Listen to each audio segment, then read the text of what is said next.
Siyaasaa yoo taphachuu beekan akkana jennee isinitti himne irra. Deengaddamoo deengaddaachi aantu pirezidaanti maammee Finfinnee keessa baalaadaraa mangasti jee wanni inni dhaabee deemu jiru akka qeeshinaatti isin ilaalamti malee qeeshinaa miti jee asirratti dubbadheen jira. Dhaaboota biyya galanii fi hayyoota biyya galanii fi namoota biyya galan hundarra pirezidaanti maammeetu dhugaadhaan jara bacbacee keessa haasa'ee jira jee asirratti dubbadhee jira. Namoonni tokko geeroo nan dubbadhu san hin fudhanne turte. Eegas booda immoo amma dhugaa argaa jirra jechuudha. Argaa jiran maaliif ijjitu walqixa waan agartu qalbiintu walqixa waan leeltu. Ija halaala waa agartu jira qalbii halaala waa agartu jira. Tapha siyaasaa akkatti taphatanii jira. Maammee namaa tana girii addaa kaasee jira Finfinnee tana keessatti. Tanaafin gargaaraa jaa. Nu hundi nu gargaaruu qabna. Amma Iskindir Naggaadhaa mootummaan ana dhiibbaa gooteeti nama biraarra baalaadaraa biraa dhiistee nama najjeesuu fadhu dhiistee nama biraa maar gootee jee way waachuu jira. Mee dhaaba Oromoodhaa ka Iskindir Naggaa way waachise as kannaa hin jiru. Mee hayyoota Iskindir way waachise tokko as kannaa hin jiru. Siyaasaatti taphatan akkana laala. Akkumaan siyaasaatti taphatan akkana. Proud of maammee. Ma akkaataa siyaasaatti taphataniitu osoo achi jiraadhe akkasiin godha. I know it. Akkaataatti taphattu gargaartu mootummaa kana warra jeequ akkatti lash gootee hafuura keessaa yaastu jira jechuudha. Akkatti laf gootee maraachitu jira. Mee Iskindir Naggaa kana dhageeffadhaa qalbiidhaan waan inni jiru. Bucbuceetti kaasee. ግለሰብ ነው ወይ ይላል Namichi maanta warra afaan Oromoo afaan Amaaraan dhageenye fisinii fi kaatiin deema. Namicha jaaniin pirezidaanti maammee laal nafxanyaan hanga maqaa namaa kaasuu jibbitu asirratti hubadhu. Maquma isaa kana kaasuu jibbarraayi namichi jaaniin jechuudha. Maaliif maqaa isaa yoo kaasan daranuu beekamtii harkata. Nullee namicha kana maqaa biraatiin wanni gizee bira takka qoosaa biraatiin yaamnu beekamtii cabsuuf beekamtii namaa tokko cabsuudhaaf qoosaadhaan yaamta. Maqaa haareetti goota. Iska daar wanni niin jee ayyaamuuf isa cabsuuf nama gizee cabsuuf ete qoosaadhaan cabsita maqaa isaa yaamtu. Beekamtiin harkatu jechuudha. Yoo maqaa yaamte irra beekamtii harkachaa deema. Isa kana maanta Iskindir Naggaadhaa pirezidaanti maammee mucaa jedhamu yoo je'ee haasawe daranuu maammee Amaaraa fi sablammii biraa hunda bira gurra seenaa jechuudha. Isii kana cabsuudhaaf Iskindir Naggaa sawiyyaw je'een jechuudha. Sawiyyaw gillasabuu laltooftaa siyaasaadha. Sawiyyaw namichi akka dhuunfaatti moo kophasaati moo nama duuba jiramo mootummaa duuba jiramo jaarmee duuba jiramo maali jennee ilaaluu qabna yoo nama dhuunfaa ka ta'u taate dhiifama isaa godhuun ni danda'ama. Nama dhuunfaatti kan jaamne immoo gurbaan kun eenyu jaanii gaafachuudha feesisaa. Hogguu gaafannu gurbaan kun nama sooshaal miidiyaa irratti akkaan beekamaa ture. Tanaafi waan tana fakkaattu ragaalee gizee waliin qabannu naminnummaan kunuu duuba isaa waatuu jira waan gaggeessu jiru. Nama isa gargaaru jira nama duuba isa kana tinnisu jira tajettuun nama geessiti mootummaan narra dhiibbaa godhaati nama biraa asiin itti dhiistee jirti nama nasiin ajjeesanaa hin ta'u mootummaan narraa qabdee urmii guutuullee yoo hidhuu baatte hanga tokko naa hidhuu qabdii jeetti mootummaa gaafata jechuudha Iskindir arraan tana Iskindir Naggaa akka mootummaa nama narraa hidhaa jiru ka goosise jaarmee siyaasaati miti qawweedhaa miti arraba tooftaadha siyaasaadha. Maammee goosise jaarmee girgirii deemu kana hundarra. Warra hoteela ilillii keessa taa'ee nyaatee deeqifatee dhufu kana hundarra maammeetu tana jechisiise tokkoon isaanii jechisiise. Tokko taa'aniituma maallaqa uummataa hoteelaa nyaachuu jiran wanni isaan itti jiran takka hin jirtu. Takka gabbaa gargaaraa cinaa dhaabbadhaa nama kanarraa qabaa jenne yeroo dheeraatti himaa turre amma immoo itti bobbaanaa jechuu isaanis warra taa'ee nyaatu kana. Warra taa'ee nyaatu kana itti bobbaanaa jechuudha. Ni garsiisna ree taphni akkatti deemutu kana akkatti dalagamtutu kana ta'aniituma nyaatanii samaaltu deemu jira jecha ta'aniituma nyaatanii mootummaa kana silkiidhaan baxbaxaa oofaa ta'aniituma nyaatanii mootummaa kana kan gargaara kan uummata mootummaa kana cinqu irraan dhoorkine ta'aniituma nyaatanii nuti Oromoon takka aangoo adda hirachuudhaaf warra mootummaa tana cinqu dura balleessa eegas booda nageenye eega dhufee mootummaa jabeeffattan aangoo adda hiradha tatteessanii aangoo adda hirachuudhaaf hin kajeelina mana daabboo duran jirtanii. Daabboon hirmaataan jirtu. Aangoon hirmaataan jirtu. Nama mootummaa kana kuffisuuf hadhu dura dhaabbadhaati tooftaa adda addaatiin fashaleessa uummata hunda laamsheessa eegas booda qooda keenya nuu kannaa jaa akkasi bareeddi. Amma maammee yoo manni mootummaa kannameef irraa bareeddi. Yoo makiinaan itti sosoo kannameef irraa bareeddi. Yoo sekuritiin godhameef irraa bareeddi. Mucuma kana amma laaftutti hin fudhatina. Waan inni itti jiru laala akkuma inni Iskindir Naggaa kana godhee jiru. Ragaadhaa wajjin viidiyoodhaa wajjin daawwadhaa. ከሰው ችግር የለውም። በስሜት ተገፋፍቶ ሊሆን ይችላል። ምንም ማለት አይደለም። ሰው በስሜት ተገፋፍቶ እንደዚህ አይነት መልክ ሊያስተላልፍ ይችላል። ትክክል አይደለም። namni hamileedhaan harkifamee xiiqiidhaan ka'ee yoo dhuunfaate waan akkanaa keessa siin ajjeesaa keessa siin dhabamsiisaa keessaa fi baalaadaraa mootummaadhaan jee uummachuu keessa dhuunfaadhaan ka'ee namni seenuu ni danda'a. Yoo akkas akka seenu taate rakkoon qabdu. Ammoo gizee laallu jaa dhageeffadha. ግን በይቀበል ማለት ነው ልናልፈው እንችላለን። ግን ነው ወይ ይሄ ልጅ ብቻ ነው ወይ የሚለው ደግሞ ትልቅ ጥያቄ ነው። ትልቅ ጥያቄ ነው። በአጠቃላይ ከሀገሪቷ ፖለቲካ ጋር የተያያዘ ነው። መጀመሪያ ይህን ጥያቄ ስመልስ አዲስ ነው ወይ osoo nama akkasii ka ta'u taate nama dhuunfaa ka ta'u taate dhiifama jenneeni bira dabarraa. Ammoo gizee laallu mucaan kun nama akkasiiti miti. Siyaasa biyyattiitii wajjinis gizee waa hedduu wal cinaa oofnee madaalle mucaan nama feesbuukaa fi miidiyaa adda addaa irra beekamu. Kanaafoo waatuu duuba jira. Maammeedhaa hangan takka albaasee albaatii irra oofu jira Iskindir Naggaraa. Proud of him. I'm very proud of waaniin angoodhuun siin jee silaayin achi jiraadhe. Wanniniin dheengadde eenyu dura. Maammee kanaa dalaga jira jabee isaa cinaa dhaabbadhaa jee viidiyoo dalageef maqaan waan inni akka kana Iskindir Naggaa godhu naa galteefi. Maqaan nuu galteefi. Akkatti siyaasaa taphatan beeynare. Akkatti taphatan beeyna. Laal Iskindir Naggaa baara gannitti jiru. Daawwadhu. ጥያቄ ነው። ይህ ልጅ ከዚህ በፊት ይታወቃሉ ወይስ አዲስ ነው? ከዚህ በፊት የት ታይተዋል? ምን አድርጓል ብለን ደግሞ ጠይቃለን። ልጁ አዲስ አይደለም። ልጁ የተለያዩ ፖለቲካ እንቅስቃሴዎች በማቅረብ የሚታወቅ ልጅ ነው። ላቁዳ ደበኒቲ መቃያሙ ቁዳ ደበኒቲ ሙጫን ጃኒ ልጁ ስም አለው እኮ ጎበዝ። ልጁ ስም አለው። ፕሬዝዳንት ማሜ ይባላል። ሙጫን መቀቀባበር ሙጫ ሲንጃን ጀቹ ወጉ መቃቀ ጨርሱ ፈደን አከ መቃን ከን በከም ንጎዱ ፈደን ሙጫን ሲንጃን ጀቹ ማሊፍ ፉዳተመ ሲኖር ኩራፍ ሚዲው ማይሳኒቲ ደበርሰን ከነ ከይሰጡ መቃን ነመሰኒ ከያመም ንጎዱ በርባደን ላልተመ ሲያሳ ሙጫን ኩን ጀቹ ሙጫን ኩን ኒ በከማ ይጋፊ የቱ ጊዜ ጋፈኑ ኤኒ በከማ ማሊን በከማ ዋን ሲያሳ ገረገራ ሶሻል ሚዲያ ረቲ በካዳዳ ደለጉዳን በከማ ተናፉ ሙጫን ኢፊን ሶሶሃተ ጀቱ ዱቢን አች ዱቲ ነማ ዱበ ጅረተ ጀቱ ረጋ ከና ወጅን አከ ዱበኑ ታሲስቲ ጀቲ አልባሃ ጅረ እስክንድር ነጋዳ ደገይፈዳ አፋን ሰራ ሶሻል ሚዲያ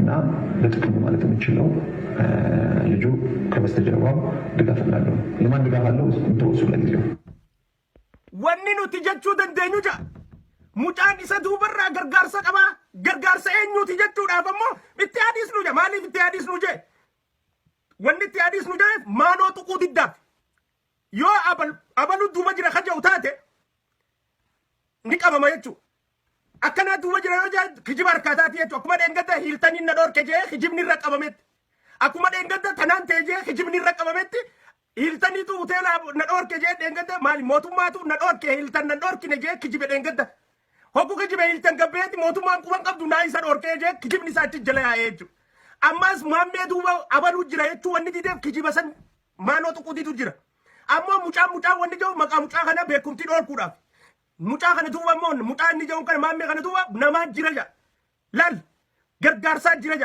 hangan takka hirriba dhorkee halkan dhaabee teessisee deemu jira jechuudha namicha paastaa affeelamee deemu kana kaasmaatiin deemu kana namicha hantuuta halloo irraa sollee isan fakkaatu kana hangan takka maammeen hirriba dhorkee oofu jira jechuudha siyaasaa jechuun akkana akkitti taphata adda wal fuudhanii bar hangaasaa deem dhaaba amaaraa jaariiti dhaaba Itoophiyaa jiru jaariiti taphatu wal ergaa bar namni tapha akkitti siyaasaa taphatan akkasii bar asumaan nuti tokko jaaniituma bakka takka wal fixuu miti anumaa sirra jabaadha jaanii wal fixuu miti anumaatu oromoo if jaloof deemati dhaaba biraa jaari ka Itoophiyaa hundaan deemutti sossooyaasiini jara kana bittinneessi ati deemi dhaaba kana keessa seeni izeemaa keessa seeni ati deemiti dhaaba warra wantaa kana jaari ati deemi waan kana godhe adda wal hirtee taphatta warra masaanuu cina jaartaa jechu maammee dharraan tana masaanuu Iskindir ta'ee jira jechu excellent job hirriba dhorka Iskindir Naggaa wanni rafee ka'ee yaadu akkatti Dr. Abiy arrabsu ማሜ ደግሞ ረፌ ደለጋ ቢራ ደለጋ ችግኝ ዳባ እስክንድር ጫሉ ጅራየቹ እስክንድር አባ ኦዱቲ በለ አባ ደለጋ ከንታኒ ማሜ ረጋሲሳ ደሙ ጅራየቹ ማሜ ጆሌ ወሊ ቀቤቲ ኩሽ ጆሌ ወሊ ቀቤ መሪ ገገ ፈዱ ከፈደ ሃተው ዋን ፈደታተው አከፈደታተው ወረ ፈደናተው siif gala keessa seenuu feene caccabsuudhaan hin fadhin dubbii yoo qolola keessa waasii gale akkuma haa ta'u wali qabee gisee viidiyoo tana gadhiise gurbaan hamachuudha jira kun dalaga jira kun nama wali qabeeti chiginyii dhaabu jira kun taa'ee oduu jira akkatti masaanuu wal cina jaartee nama bishaan jala yaastu siyaasaan akkana yoo taphatan tana siyaasaan tanaaf maammee cinaa dhaabbadhaa dheengaddoonni jenneef Iskindir Naggaa maal dubbate waan kanarratti naa hidhaa jechuu taa'ar maammee naa hidhaa maammeen ሰሩልኝ እያለ እኮ ነው እስክንድር ህግ ሳያከብር ህግ ከለላ ይጠይቃል እንደ ሰው ባላደራ መንግስት ነኝ ብለህ በአፍ ህግ ጥሰህ ልገደል ነው ባላደራ ሌላ መንግስት ተቋቋመብኝ መንግስት ችላ ማለት የለበትም ይህን ሰው ማሰር አለበት ማለት አታፍርም እንዴት ትደፍራል አከሚት ፈየደበኛችሁ hanga dubbintun isa laagaadan qartee hirriba isa dhoorkitee si garsiisaa jechuudha. Dhageeffadha waan inni akkanitti baqarra qabu. ድጋፍ አለ የሚለው ለጊዜው ተወለዋን ግን ልጁ ግለሰብ እንዳልሆነ በግል ተነሳስቶ እንዳላደረገው ግን ግልጽ ሊሆን ይገባል ብዬ አስባለሁ። ይሄ በጣም ወሳኝ ነገር ነው። እንትኑ ደግሞ አደጋው ደግሞ ለግለሰብ ብቻ አይደለም። ላል አመማል ጎዴ dhimma mucaa kanaa fuudheeti dhimma pirezidanti maammee fuudhee balaa waan kanaa jee jechuudha. Nadhiisaadhaa bar kadhaa jiraa bar laal hoggu namni balaa tana fuudhee firraa achi fageessee guddifata jechuudha namni siyaasaadhaa balaa ni guddifata. Balaan mucaan kun fiduu deemu yaa'ika Suudaan fiduu ta'isi wal murruqiidhaan dhufuu ta'a wal balleessuudhaan dhufuu ta'a wal barbadeessuu dhufuu ta'a tanaafuu mucaa kana dafanii mootummaan akka godhu qaban dhaabsisu qaban kasaaraan waan kanaa na qofa irratti hin dhaabbattu isa irratti hin dhaabbattu namaan wal fixuu ta'a jee akka waywaatu taasise jechuudha maammeen. What a brilliant strategy of politics. Siyaasaa akkatti akaawwamti siyaasaan akkatti siyaasaan akaawwamtuutu kana daawwadhaa waan inni jiru. እርግጥ ግን አንድ ጊዜ እሱ ወደዛ ነገር ከገባ እሱ ወደ አለ ነገር ከገባ ማመለሻ አይኖረው በቃ በዛው ቁልቁለት መንገድ ነው ያለው ወደ ላልፉ ለሳ ተከ ኤገዋን ከነሰነጃ ሙጫን ዋን ራዴቡን ቀቡ ከረራ ራዴቡን ቀቡጃ ከረራ ራዴቡን ቀቡ ጊዜ ጆ ከራ ሙጫን ደሙኩን ማሜን ደሙኩን ከራ ገዶዳጃ ማሊፍ ላፊሱዳፊ ከራ ከሳራቲ የቹሳት ከራቲ ሆን ገው የቹሳት አከ ሙጫን ሶዳቴ ቦደ ደቡ ጎዱዳፍ ስትራቴጂ ዲሳ ላልፉ ለሳ ባረጋ አከ ማሜን ሶዳቴ ከራኒ ነን ረዴሙ ጅሩ ሁን ሀለየ ነገይሱ ደመጀ if boda deebu taasisuudhaaf mucaan kun waan kanatti yoo takka seene if boda deebuun taa'u karaa mucaan kun irra deemummaas gadoodha hallayyan nama keessa marree jeeti bucbuccee sodaa maammee keessa kaasee akka maammeen waan kan irraa deemu godhuudhaaf istiraateejii baafatee deemu jira jechuus Iskindir Naggaa hangan takka garaan bokokee jira hangan takka garaan bokokee jira arkiga dhageeffadhu gurra keetiin warra dhageenyeef ni kaa jira. ምን አይነት ቁልቁለት መንገድ የብጥብጥ ቁልቁለት መንገድ ነው። ደግሞ በመንግስትና በህዝብ የሚደራረግ ፍናን ብቻ አለ ወደ ጎን mootummaadhaa fi uummata gidduutti wal dhabbii yookiis wal morkii oofuu qofa osoo hin ta'in hawaasaa fi hawaasaatu murruu ol godhaa jedheeti hawaasaa fi hawaasa wal fixu uummatee osoo hawaasni wal hin finne maammeen irraa qaban jira laala ammanne wanni inni itti jiru wanni inni godhe hawaasa wal hin ficcisiistu wanni mucaan kun eegale immoo na cinatti hawaasa wal ficcisiisti mucaan kun karaan irra deemu jiru gatoodha mucaa kana dafaa qabaa osoo hawaasaa fi hawaasni bixibixii san keessa seenee murruqiin hin dhufne insalanne jeen hattuun salanne hattuu jechuun kakkanaa kana jechuudha hattuu jechuun kakkanaa jechuudha አንተ ያላመጣው ብጥበጣ ፕሬዝዳንት ማሜ የሚያመጣው ብጥበጣ የለም እንላለን እስክንድር ነጋ ብጥበጣ ቢመጣ ኑሮ አንተ በጀመርከው መንገድ ነበር የሚመጣው ስለዚህ አንተ ህግ ጥሳ የአዲስ አበባ ባለቤራ ነኝ ስትል ደፍረ ለአንተ የተሰጠ ህግ ፍቃድ ለሌላው ማንከልካ የሆነ ልጁ ፕሬዝዳንቱ እኔ ነኝ ባለባዳ የአዲስ አበባ ባላደራ ብሎ ብቅ ካለ አንተ መብት አግኝተህ ባላደራ ነኝ ማለት ከቻልክ ህግ ጥሰህ አንተ ሳትጠየቅ እሱ የሚጠየቅበት ምክንያት ምንድን ነው? መጠየቅ ከተጀመረ ካንተ ነው ጥያቄው የሚጀምረው። መታሰር ከተጀመረ ካንተ ነው መታሰር የሚጀምረው። አንተ ነህ እኮ መጀመሪያ ህጉን የጣስከው። ልጁ እዚህ ጫወታ ውስጥ እንዲገባ እኮ መንገድ ያመቻቸው አንተ ነህ። ሶስተኛው ባላደራ በቅርቡ ይመጣል የሚል ስጋት አለን እኛ። ሶስተኛ ባላደራ በአዲስ አበባ በቅርቡ ብቅ ይላል የሚል ጭምጭምታ ወሬ አለን እኛ። እንዴ ባላደራን ሰደፋዳ ይዱተነኒ ኡማማን ባንድ ወር ጊዜ ውስጥ ሶስተኛው ባላደራ አደገኛ በሆነ ጉዳይ ይፈጠራል የሚል ስጋት አለንኛ። አራተኛው ባላደራም ይቀጥላል የሚል ፍርሃት አለንኛ። ባላደራ ተኮፊ ለመቆፈው ሰደይ ባላደራን ሰደፋቲስ ባላደራ ለፍሬፋቲስ አራቱም ይመጡና እኔ ባላደራ የሚሉበት አዲስ አበባ ውስጥ ችግር እንዲፈጠር እያደረክ ያለው አንተ ነህ እኮ ነው። እስክንድር ነጋቲ ከከራ ከደበን ተናፉ ይዱተነ ዋደገያ ጅራየቹ ባቲ ተካፊ ወይፋ ቦታ ባላደራን ሰደፋዳ አነ ባላደራን ዱጋጂ ገዱፉታ ኦኬ ጋፈሲስ ንቀይ በላችሁ ከገዱፉሰን አክቲ ተበተበተ ነከና አክቲ ነመተበተ ሂሳባ ሰነከና እስክንድር ራስ በጀመርከው መንገድ ሌላው እንዲታገድ መጠየቅ ወራዳነት ነው። ጤና እንደሌለ የሚገልጽ ነው። እውነትም የአእምሮ ሕክምና እንደሚያስፈልግ በግልጽ የሚታወቅበትና የሚሰመርበት ጉዳይ ነው። አንተ እኮ ነህ ህግ የጣስከው። አባን ዱራ የረጨብሴ እስክንድር ነጋት አባን ባላደራጀ ፊንፊኔ ከሰ ዱራ ዋዳድ እስክንድር ነጋት አባን ዱራ ጋፈተሙ ቀቡ እስክንድር ነጋት ጌም ኢዝ ኦቨር። አንተ ነህ ለዚህ ወራዳ ተግባር መንገድ የከፈትከው። አንተ ነህ ህግ የጣስከው። አንተ ነህ በህዝብ አደራ የተሰጠበት መንግስት ባለባት ከተማ ባላደራ ብለህ የራስን መንግስት ያቋቋም ሲዳቤ እትጋፈተማን ሲ ለሚከሰተው ማንኛውም ነገር ተጠያቂ አንተ ነህ። ልጁ አልተሳሳተም፣ መብቱ ነው። ማን ነው ተሳሳተ የሚለው? ፕሬዝዳንት ማሜ እኔ አሁን ፕሬዝዳንት ማሜ ደግፋለሁ። የአዲስ አበባ ባላደራ ፕሬዝዳንት ማሜ ነው። ባላደራ የሚባል ከሆነ በቃ እንደግፈዋለን። የማንደግፍበት ምክንያት የለማ። ህግ አንተ ጥሰህ እሱ ከጣሰ ምንድን ነው ችግሩ? ህግ ስታከብር ነው ህግ መጠየቅ ከለላ መጠየቅ የምትችለው።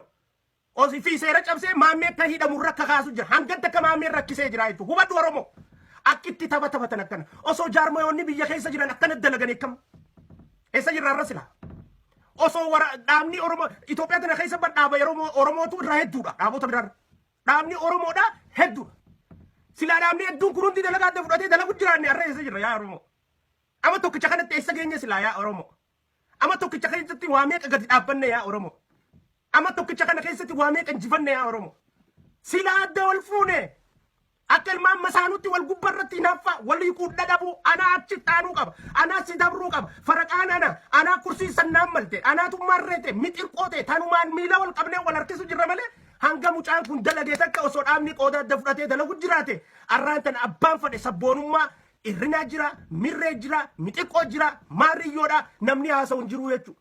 Ifiifuu hujiin teessi haasa'u hin hojjennu teenyee koman hin hojjennu teenyee balaaleeffan hin hojjennu teenyeetuma alaanal hin hojjennu waan namni hojjetu qubalaan waan namni dubbatu keessaa waa barbaan hin hojjennu immoo ni tatteenya hin gargaaru cinaan dhaabbannu hin tumsinuuf waa takkoon goonu tarkaanfii inni fudhatee hunda cinuma miiluma jalaa qabu gojolee jalaa dha'u dubbiin inni dubbate keessaa waa barbaadanii coqoraa dha'u waan dha'u taana dalagaan teenya maammeetu hojii jira daawwaddaa Iskindir Naggaa akkatti maraatee jiru gudjoo maammee laalmee dhaabuma akkanatti isa kana harka facaasisiisee anaalalchiisee gatteessise naas kan jira hin jiru tanagaa siyaasaa tana beeyna nuti እርስ በርስ ከሶማሌ ውስጥ ላለፉት 30 ዓመታት እንዳየነው አይነት አሁን ደቡብ ሱዳን ውስጥ እንዳለ አይነት ነገር ውስጥ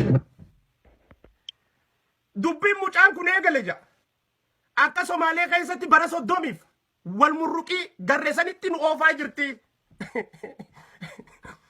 ay mamme ዱቢን ሙጫን ኩን ኤገለ akkas gaafa Somaalee bara 30 keessa jirtu kana murruqii sanii nu oofaa jirti wanni mucaan kun eegale akka Southern Sudaanii fi Sudaan nu godhu teemti laalme akkatti nama boqeessee mucaa kana dhaabaa mucaa kana dhoorka akka namni ja'u taasisuudhaaf istiraatejii baafatee irra dalagaa jira jechuudha akkana jechisiisee jira jechuudha maammeen waddaata dhageeffadhaa.